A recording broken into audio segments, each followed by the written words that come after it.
Assalamu alaikum everyone. Let's talk about basic concepts of taxation.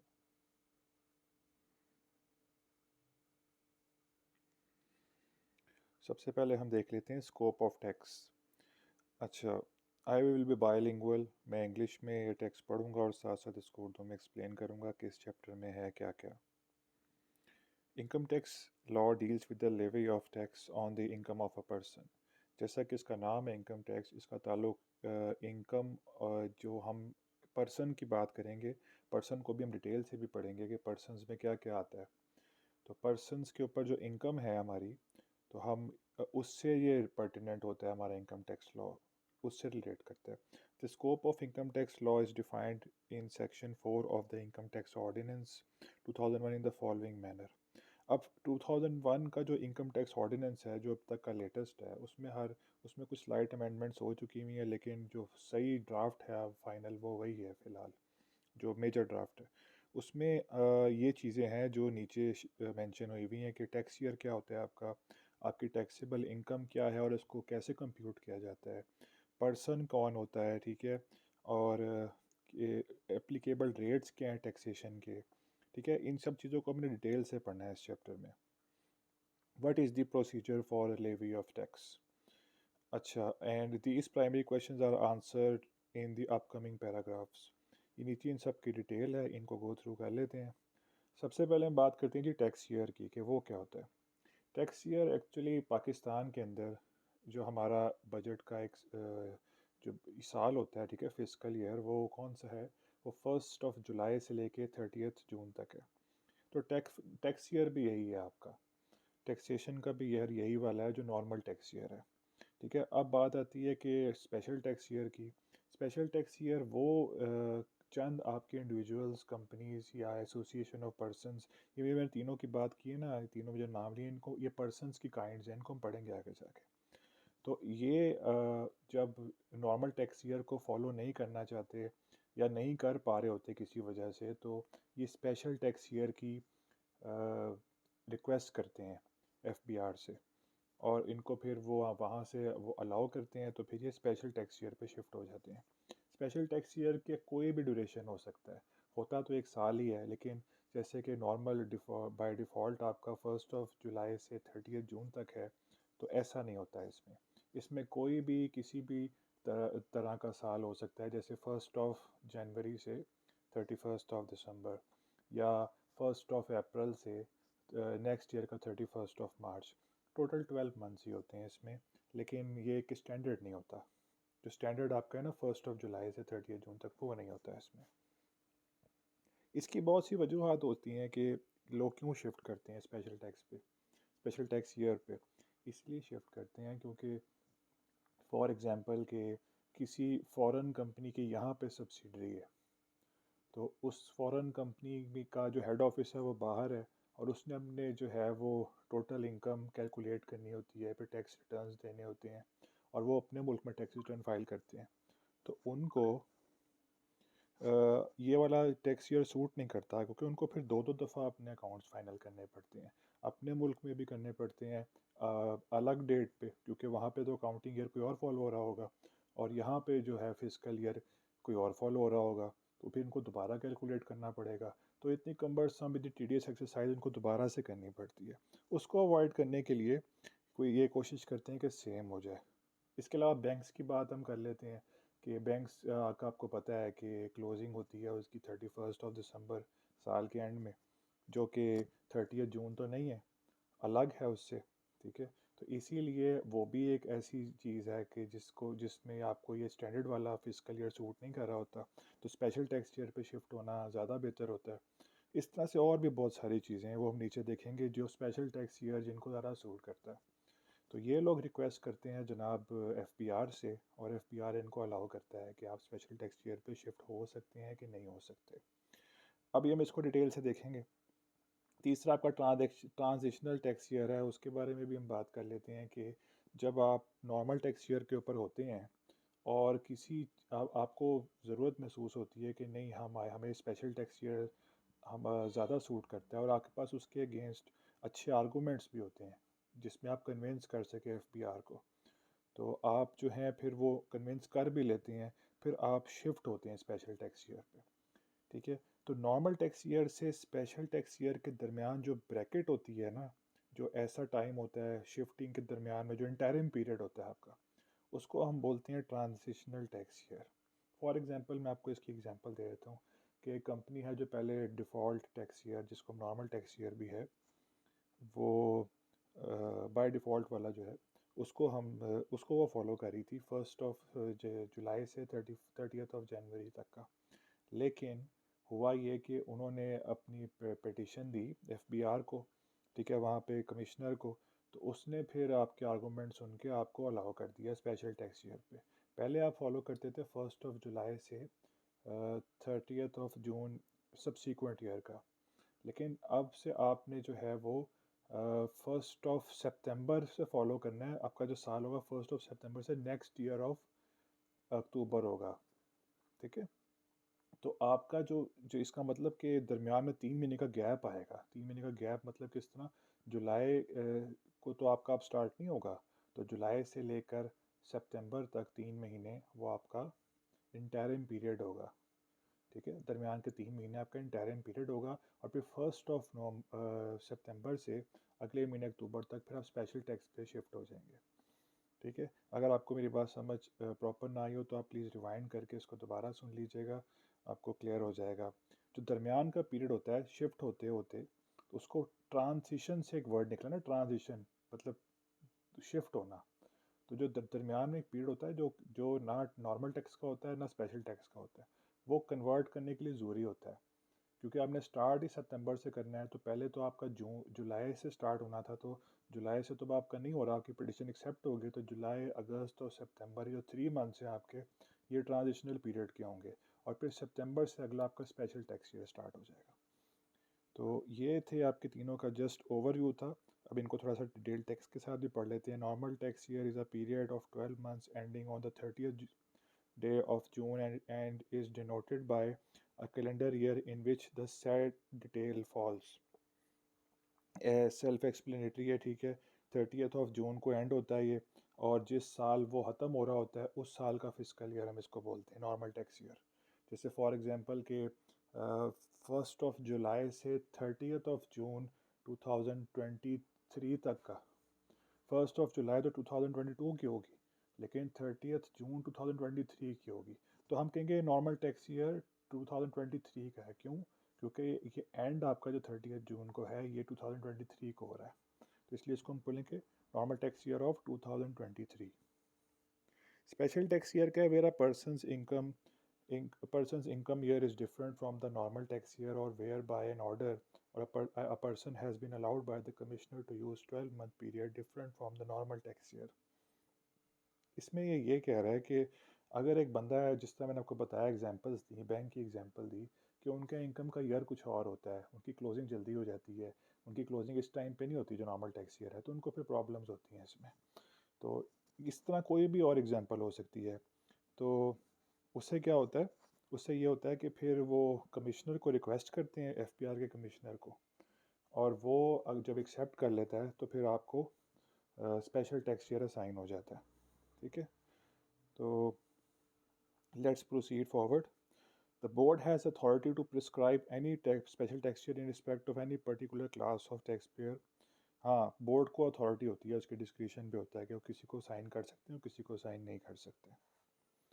अच्छा, classes of person की बात करने लगे हैं, कंपनी, मैन्युफैक्चरिंग, ये कुछ एग्जांपल्स हैं नीचे ऐसी कि जो हमें बता रही हैं कि ये जो हमारी सेक्टर्स हैं, इंडस्ट्रीज़ हैं, इनको स्पेशल टैक्स ईयर असाइन किया गया है। ठीक है, तो वजूहात वही हैं जो जो आपकी जो रीज़न्स हैं जो उनको सूट करता है। जैसे for example companies manufacturing sugar का 1 अक्टूबर से 30 सितंबर तक है। अच्छा, नोटिफिकेशन इसका एसआरओ में आता होता है, एसआरओस भी हम पढ़ेंगे, एक थोड़ा सा अलग एक पूरा टॉपिक है ये। अच्छा, जब आपके स्पेशल टैक्स ईयर्स अप्रूव होते हैं ना, तो फिर ये बजट में भी, मतलब जून में जो ड्राफ्ट होता है और इस तरह उसमें शो भी होते हैं, उसमें वो पब्लिश होते हैं एफबीआई की तरफ से कि फ़लानी फ़लानी इंडस्ट्रीज़ हैं, उनको हमने अलाउ कर दिया हुआ है। ये न्यूली मतलब इंट्रोड्यूस इंडस्ट्रीज़ हैं, इनको हमने अलाउ कर दिया हुआ है कि ये जो हैं वो अब स्पेशल टैक्स ईयर को फॉलो कर सकते हैं। और ये यहाँ पे इस तरह से आ जाता होता है, ठीक है। जैसे companies manufacturing sugar, all persons exporting rice, तो उनका ये है 1 जनवरी से 31 दिसंबर। ऑल इंश्योरेंस कंपनीज, तो उनका भी स्टैंडर्ड ईयर है पूरे का पूरा, ठीक है। स्टैंडर्ड ईयर मतलब जो 1 जनवरी से 31 दिसंबर तक है। In addition to above, taxpayer may get permission to adopt special income year subject to fulfillment of the following conditions laid down in section 74, and that is, a person may apply to the commissioner for change of a tax year from normal tax year to special tax year or special tax year to normal tax year, and the same can be granted subject to any condition that may be imposed by the commissioner. अच्छा, person की जो बात करें ना, कि person जो है वो कमिश्नर से बात कर सकता है कि मैंने नॉर्मल टैक्स ईयर से स्पेशल टैक्स ईयर पे जाना है या स्पेशल से नॉर्मल में शिफ्ट होना है, ठीक है। और या तो पर्सन खुद भी बात कर सकता है कमिश्नर से, लेकिन कमिश्नर भी किसी वजह से पर्सन पे इम्पोज कर सकता है कि कमिश्नर भी कह सकता है बाय ऑर्डर के आपने अब ये वाला फॉलो करना है स्पेशल टैक्स ईयर, ठीक है। फॉर एग्जांपल के फैसला ये किया गया एफपीआर में कि पूरी की पूरी इंडस्ट्री के ऊपर हमने ऐसे करना है, स्पेशल टैक्स ईयर अप्लाई करना है, तो फिर उस इंडस्ट्री में बहुत सारे इंडिविजुअल्स होंगे, बहुत सारे एसोसिएशन और पर्सनस भी होंगे, तो उन सब को फिर वो बाउंड हो जाएंगे कि हमने स्पेशल टैक्स ईयर फॉलो करना है। जो भी इस तरह ये दोनों सिनेरियोज में हो सकता है। A change of tax year from normal to special or vice versa granted by the commissioner is subject to withdrawal if in his opinion it is no longer feasible, but not unless the person has been provided an opportunity to of being heard। अच्छा, ये मैं बता दूं ये क्या कह रहा है, ये कह ये रहा है कि कमिश्नर ने आपको जो है वो ग्रांट दे दी होती है, परमिशन दे दी होती है कि आप स्पेशल टैक्स ईयर फॉलो कर सकते हैं, लेकिन ये जो है परमिशन ये विड्रॉ भी की जा सकती है जब कमिश्नर की मर्ज़ी से, कि जब जो है वो कमिश्नर को लगे कि ये जो मैंने परमिशन दी थी आपको ये फिजिबल नहीं है, ठीक है, तो वो विड्रॉ भी कर सकता है, अपनी परमिशन को रिवोक भी कर सकता है। लेकिन ये जो रिवोक करना है ये वैसे नहीं हो सकता, ऐसे ही वो रैंडमली रिवोक नहीं कर सकता। इससे मतलब अब वो मौका देता है कि आके जो है जिस बंदे ने पटिशन दी है पहले, वो आके अपने आर्गूमेंट्स दे, कायल करे, कायल करने का मौका देता है, उसके बाद फिर वो रिवोक भी कर सकता है, ठीक है। An order of the Commissioner for change of tax year shall take effect from such date being the first day of the special tax year or the normal tax year as the case may be, uh, as may be specified in the order। अच्छा, commissioner commissioner आपको जो उसने आप order दिया होता है उसके मुताबिक ही आपके जो नया टैक्स ईयर है वो स्टार्ट होता है। फॉर एग्जांपल कि कमिश्नर ने अगर आपको ऑर्डर ये दिया है कि स्पेशल टैक्स ईयर आपका 1 सितंबर से स्टार्ट होगा और सब्सीक्वेंट ईयर के एंड ऑफ अगस्त तक चलेगा, ठीक है, पूरे 12 महीने हो गए, तो इसका मतलब ये है कि वो उसी से स्टार्ट होगा, ठीक है। अगर फॉर इंस्टेंस वो कमिश्नर आपको कहता है कि आप नॉर्मल वापस नॉर्मल टैक्स ईयर पे शिफ्ट होंगे तो 1 जुलाई से शुरू होगा और नेक्स्ट ईयर के 30 जून तक ये चलता रहेगा, ये चलेगा आपका टैक्स ईयर। तो ये वो बात कर रहे हैं यहाँ पे, ठीक है। Person dissatisfied with the order may file a review application with the board against the decision of the commissioner. कोई कमिश्नर के डिसीजन से अगर कोई बंदा खुश नहीं है, ठीक है, तो वो एप्लीकेशन दे सकता है हायर अथॉरिटी को, जो कि बोर्ड होती है, ठीक है, बोर्ड होता है उसका एफबीआर का। तो जो बोर्ड का डिसीजन है वो फिर फाइनल होगा। अगर बोर्ड आपके अगर बोर्ड इंडोर्स कर देता है कि कमिश्नर का डिसीजन ठीक है तो फिर हम कुछ नहीं कर सकते उसके बाद। और अगर जो है वो उसको ओवर रूल भी कर सकता है और अपना डिसीजन भी दे सकता है जो कि चेंज होगा। ट्रांजिशनल टैक्स ईयर भी आपका है, वो क्या है कि जिस तरह मैंने आपको बताया, ठीक है, नीचे एग्जांपल के साथ है, अब आपको ज़्यादा बेहतर समझ आ जाएगा कि जब आपका टैक्स ईयर शिफ्ट हो रहा होता है, करंट ये आपका जो नॉर्मल टैक्स ईयर से स्पेशल टैक्स ईयर पे शिफ्ट हो रहा होता है या स्पेशल टैक्स ईयर से नॉर्मल टैक्स ईयर पे शिफ्ट हो रहा होता है, तो दरमियान में जो गैप है आपका, ठीक है, वो 3 मंथ्स का, 4 मंथ्स का, 5 मंथ्स का जो शिफ्ट होने के दरमियान जो इंटरिम पीरियड होता है, तो वो आपका होता है जी ट्रांजिशनल टैक्स ईयर, ठीक है। एग्जांपल से समझ लेते हैं इसको कि the normal tax year of ABC limited was the period from 1 July to 30 June 2017। Standard tax year है आपका। On an application by ABC Limited, the Commissioner granted approval to adopt special tax year of 30th September each year. ठीक है, इसका मतलब ये है कि मतलब उसने कहा है कि अब आपका जो है ना टैक्स ईयर, वो क्या होगा, वो 30th सितंबर से आगे का चलेगा। ठीक है, उससे आगे तक का चलेगा। तो इसका मतलब ये है कि आपका 1 अक्टूबर से स्टार्ट होगा नया जो स्पेशल टैक्स ईयर है। ठीक है ना, तो ये जो दरमियान वाला पीरियड है ना आपका, कौन से वाला, जुलाई से लेकर 30 सितंबर 2017 तक का, वो आपका ट्रांजिशनल पीरियड है। इसको मैं थोड़ा सा दोबारा ऐसे रिफ्रेश करके समझा दूं कि आपका स्टैंडर्ड टैक्स ईयर था 1 जुलाई से 30 जून तक का। तो आपको कमिश्नर ने अप्रूवल दे दिया है कि अब आप जो हैं वो आपका स्पेशल टैक्स ईयर जो है वो 30 सितंबर तक ख़त्म हो जाया करेगा। ठीक है ना, 2000 जो भी आपका चल रहा होगा। तो इसका मतलब है कि आपका टैक्स ईयर अब बन गया है 1 अक्टूबर से नेक्स्ट ईयर का 30 सितंबर। दैट मीन्स कि जुलाई, अगस्त और सितंबर पूरे का पूरे जो 3 महीने, या आपको अभी वेट करना पड़ेगा, आपका स्पेशल टैक्स ईयर तो स्टार्ट ही लेट होगा। तो ये जो 3 महीने वेट किया ना, इंटरम पीरियड, दरमियान की पीरियड है, इनको बोलते हैं ट्रांजिशनल टैक्स ईयर। कि आपके टैक्स ईयर की ट्रांजिशन हो रही है स्पेशल से नॉर्मल से स्पेशल की तरफ।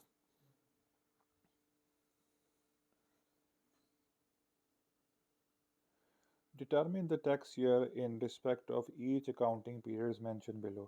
अभी नीचे जो एग्जांपल्स आपको एक दी हुई है, इसमें हमने हर जो A B C D E, हर ईच जो पॉइंट है इसका हमने देखना है कि टैक्स ये किस टैक्स ईयर में फॉल करता है। इसका पहला देख लेते हैं, 1 सितंबर 2016 से 31 अगस्त 2017 है। तो एंड ईयर हम देखें इसमें, अच्छा ये है स्पेशल टैक्स ईयर, ठीक है तो ये स्पेशल टैक्स ईयर, क्योंकि ये जो है आप स्टैंडर्ड तो नहीं है, 1 जुलाई से 30 जून तक तो नहीं है ये, तो है ये स्पेशल टैक्स ईयर। लेकिन ये किस में आएगा, स्पेशल टैक्स ईयर ऑफ 2017 में होगा ये, क्योंकि इसका एंड कहाँ पे हो रहा है, 2017 में हो रहा है। दूसरा भी स्पेशल टैक्स ईयर ही है, 1 जनवरी टू 31 दिसंबर 2017। तीसरा 1 अप्रैल टू 31 मार्च 2018। तो ये भी जो है स्पेशल टैक्स ईयर में ही आता है, क्योंकि इसकी भी डेट ऐसे ही है। फोर्थ देखते हैं, फोर्थ में है कि 1 मई टू 30 अप्रैल 2018। तो ये वाला भी जो है हमारा, ये भी स्पेशल टैक्स ईयर में ही फॉल करता है, 2018 के 2018 के स्पेशल टैक्स ईयर में फॉल करता है। अच्छा, फिफ्थ जो है हमारा जो ई है, वो 1 जुलाई से 30 जून 2018 तक का है। तो ये तो बिल्कुल आपका नॉर्मल टैक्स ईयर है, इसी तरह ही होता है आपका, बाय डिफ़ॉल्ट इसी डेट पे ही होता है। तो ये आप इसको हम कहेंगे कि ये 2018 का टैक्स ईयर है, नॉर्मल टैक्स ईयर है। बाकी ऊपर वाले चारों जो हैं वो स्पेशल टैक्स ईयर्स थे। अच्छा, कंप्यूटेशन ऑफ टैक्सेबल इनकम। ठीक, कंप्यूटेशन ऑफ टैक्सेबल इनकम में सबसे पहले हम देख लेते हैं कि इनकम क्या होती है। इनकम का मतलब होता है कि जो भी आप, हाँ, एक शख्स अर्न करता है, ठीक है, उसका उल्टा है जी एक्सपेंस। जो चीज़ इनकम, या तो इनकम होती है या एक्सपेंस होता है, दोनों एक दूसरे की बिल्कुल कंट्राडिक्ट हैं, कंट्राडिक्टरी हैं एक दोनों दूसरे के। अच्छा, इसमें लिखी हुई एक बात बड़ी इंपॉर्टेंट कि the income uses the word includes. एक देखें, एक बात होती है इंक्लूड्स और एक होती है एग्जॉस्टिव। एग्जॉस्टिव का मतलब होता है कि जो चीज़ आपकी लिस्ट में आपको मेंशन की गई है ना, बस स्ट्रिक्टली वही है, मतलब ना उसके आगे है ना उसके पीछे, मतलब एक्स्ट्रा कुछ भी नहीं है, स्ट्रिक्टली वही है। लेकिन इंक्लूड्स का मतलब होता है कि जो चीज़ें मेंशन है वो भी है, और उससे मिलती जुलती चीज़ें और भी हैं। मतलब ये जो है ना ज़्यादा ब्रॉड किस्म की टर्म है, इसमें स्ट्रिक्टली ये नहीं है, फ़र्ज़ करें कि वेजेस, सैलरी और सारा कुछ आपकी इनकम का पार्ट है, ये तो मेंशन है, तो ये तो सही है। लेकिन इसके अलावा कोई ऐसी और चीज़ें जो कि मिलती जुलती हों इससे, जो वो भी इंक्लूड होंगी अगर वो इनकम से मुशाबहत रखती होंगी। फॉर एग्ज़ाम्पल रॉयल्टीज़ जो हैं, रॉयल्टीज़ का लिखा तो नहीं होता कि इनकम के अंदर है, लेकिन स्टिल वो है तो इनकम ही। ठीक है, तो इसके अलावा जो रिवॉर्ड्स हैं, रिवॉर्ड्स जो होते हैं वो भी काफ़ी ब्रॉड टॉपिक है, कि अगर रिवॉर्ड्स आपके अब बिज़नेस और ट्रेड में मिल रहे होते हैं आपको, तो प्राइजेस और रिवॉर्ड्स अगर आपको ये बिज़नेस और ट्रेड में मिल रहे होते हैं तो वो फिर इनकम कंसिडर होते हैं। लेकिन अगर रिवॉर्ड्स आपको मिल रहे होते हैं लिटरेरी बेसिस के ऊपर, साइंटिफिक बेसिस के ऊपर, कंट्रीब्यूशंस के ऊपर, ठीक है, या आर्टिस्टिक कंट्रीब्यूशंस के ऊपर, तो वो फिर टैक्स फ्री होते हैं, वो इनकम कंसिडर नहीं होते। तो ये कुछ एग्जांपल्स हैं ऐसी कि जो हमारे पास इनकम की चीज़ों में मेंशन है उससे कुछ एक्स्ट्रा होती हैं, वो भी शामिल होती हैं इंक्लूड्स वाले टर्म। अब हम देख लेते हैं कि इनकम की डेफिनेशन में जो इंक्लूड्स है उसमें क्या क्या इंक्लूडेड है। तो उसमें जनाब सबसे पहले आपका तो इनकम टैक्स ऑर्डिनेंस के अंदर जो जो चीज़ें हैं, 5 हेड्स ऑफ इनकम हैं जो, वो चीज़ें जिसमें मेंशन है क्लॉजेस में, वो सब तो हैं ही। उसके अलावा आपका फ़ाइनल टैक्स रिजीम की जो चीज़ें हैं वो भी हैं। अभी फ़ाइनल टैक्स रिजीम को हमें समझना पड़ेगा कि ये क्या है। फाइनल टैक्स रिजीम आपका कहता है कि कुछ इनकम ऐसी होती हैं जिस पे एट सोर्स ही आपका टैक्स डिडक्ट हो जाता है और उसके बाद मज़ीद टैक्स कलेक्ट नहीं किया जाता उसमें। फॉर एग्ज़ाम्पल आपका जो विद होल्डिंग टैक्स जो आपका होता है, तो इसकी एग्ज़ाम्पल एक ऐसे है कि जब ब्रोकर ब्रोकर की जो इनकम होती है आपकी, तो वो जब ब्रोकर को कमीशन मिलता है, कमीशन वो इनकम होती है उसकी, उस पे at source he tax deduct हो जाता है। और जब वो टैक्स डिडक्ट हो जाता है तो इसका मतलब है कि बस वो उतना ही अब टैक्स डिडक्ट हुआ है, ना उससे ज़्यादा ना उससे कम, बस वो कलेक्ट हो गया, एट सोर्स ही कलेक्ट हो गया।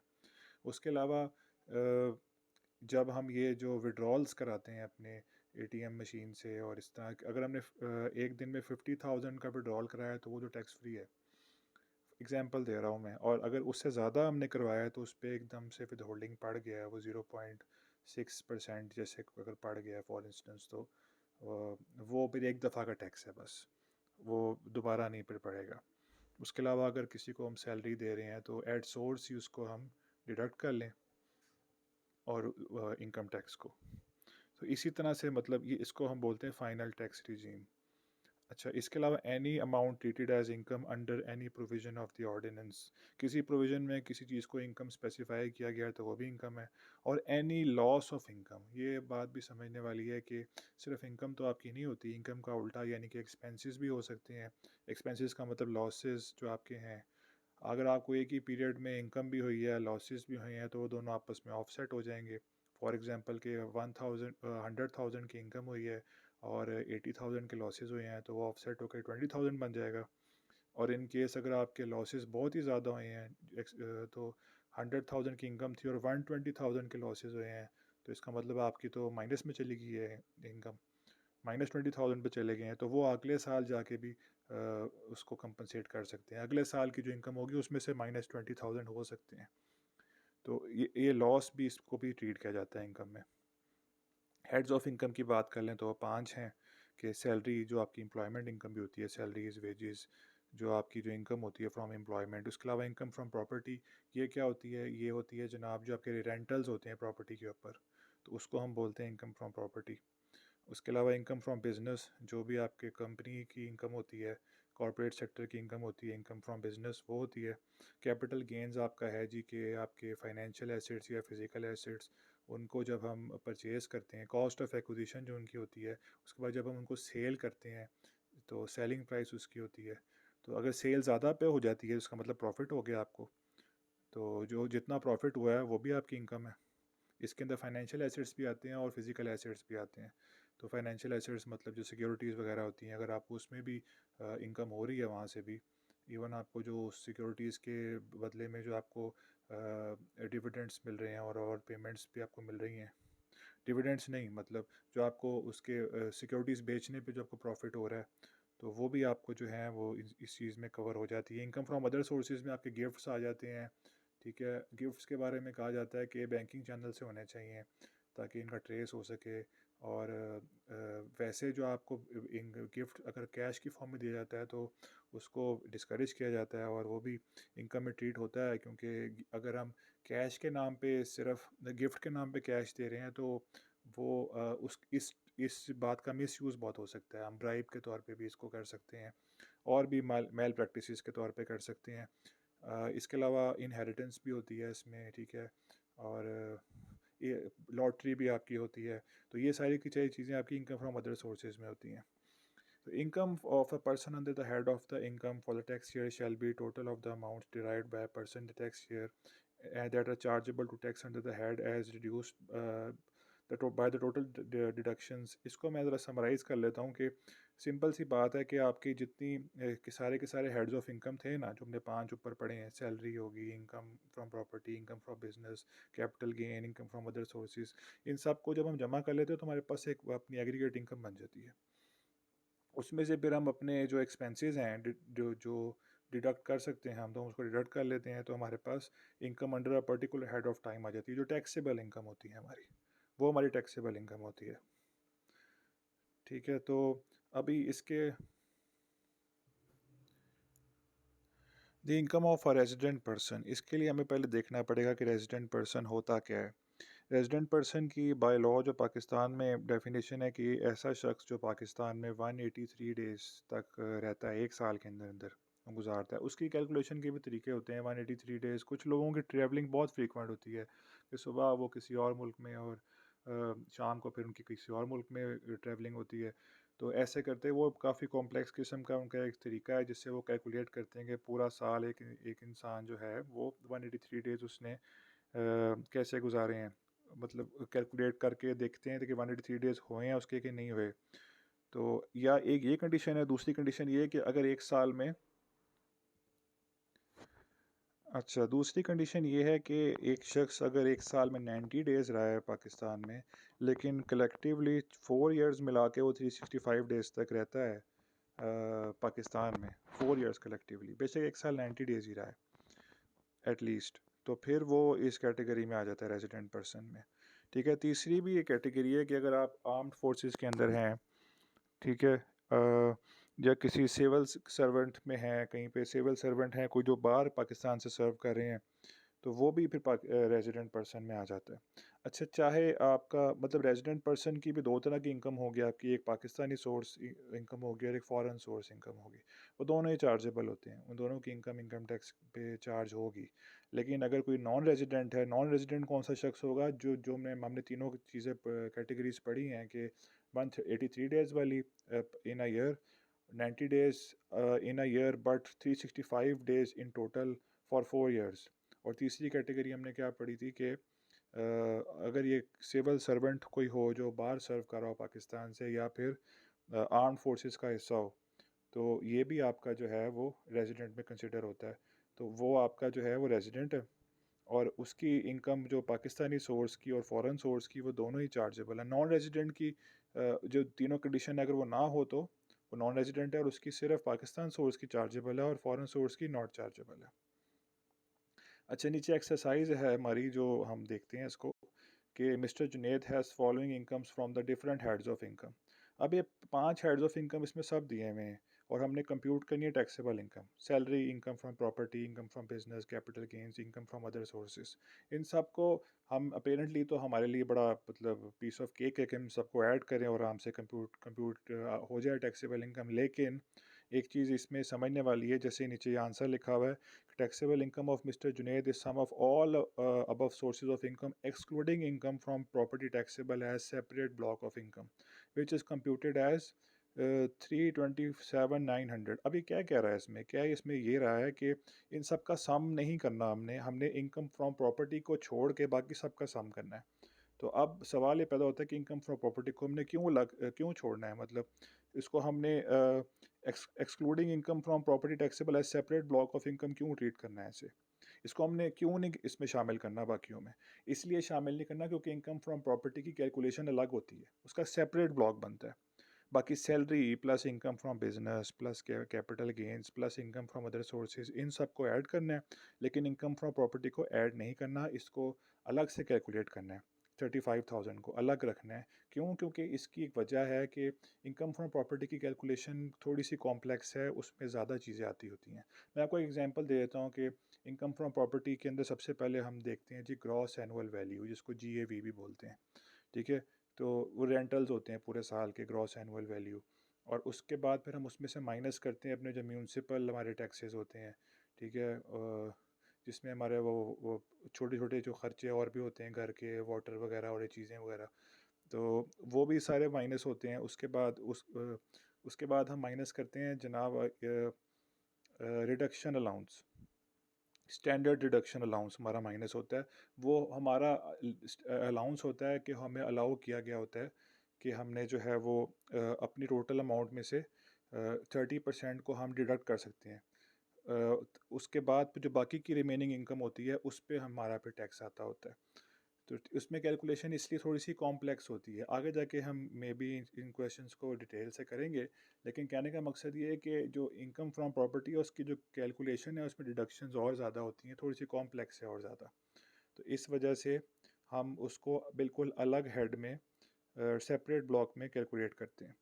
इसके अलावा कैपिटल गेंस है फिर आपका, और सारा कुछ वो तो स्टैंडर्ड सब ऐड होगा। इन शॉर्ट दोबारा बताऊँ मैं, salary, income from business, capital gains और इनकम फ्रॉम अदर सोर्सेज सब ऐड होंगे। इनकम फ्रॉम प्रॉपर्टी को सेपरेट ब्लॉक में हम अलग से कैलकुलेट करेंगे, क्योंकि उसकी कैलकुलेशन काफ़ी कॉम्प्लेक्स होती है, उसमें काफ़ी डिडक्शंस होती हैं। और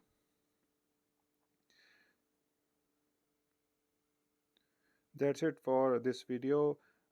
For the remaining lecture, for the remaining portion of the chapter, I will come up with another video uh, in a brief period of time, in a foreseeable future. So please stay tuned and keep following the lectures. Thank you.